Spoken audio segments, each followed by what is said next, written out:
सातबाई आकाराच्या खोलीमध्ये एकटा माणूस 11 वर्ष कसा राहिला असेल हे त्या आजारपणाला माझ्या डोक्यात विचारायचं नाही. मला एखादं खूप सुंदर असं एक विनोदी नाटक करायचं आहे जे मला वाटायला येत नाही. सगळे मला माझ्यावर एक शिक्का बसला की गंभीर आणि खलनायकी भूमिकांचा.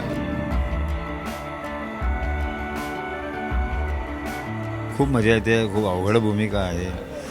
कमीत कमी बोलून जास्तीत जास्त व्यक्त होण्याची भूमिका आहे.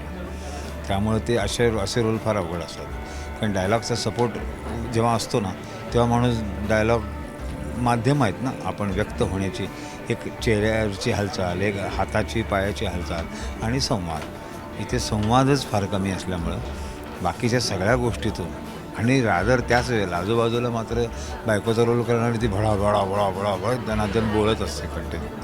त्यामुळं अशा वेळेला हे असे रोल फार अवघड असतात.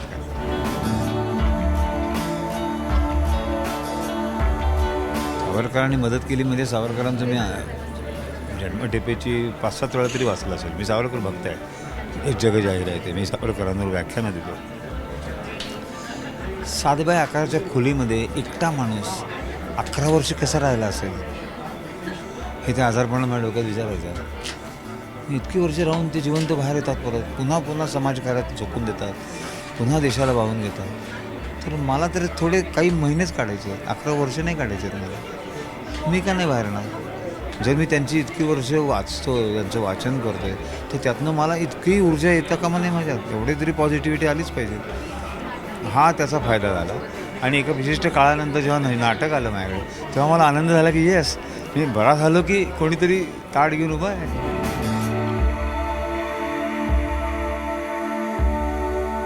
एखादी गोष्ट करायची ठरवली की जग इकडचं तिकडे होऊ दे.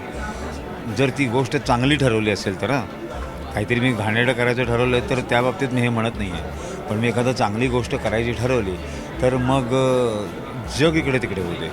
मग प्रसंगी मला अगदी आपतेष्टांबरोबर वैर पत्करावं लागले तरी चालेल. पण मी ते करणार. कारण ते करणं ही समाजाची गरज आहे.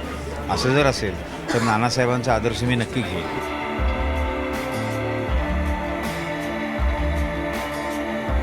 अशी खूप नाटकं आहेत. खूपच नाही. मला एखादं खूप सुंदर असं एक विनोदी नाटक करायचं आहे जे मला वाटायला येत नाही. सगळे मला माझ्यावर एक शिक्का बसला की गंभीर आणि खलनायकी भूमिकांचा. हरकत नाही. येईल.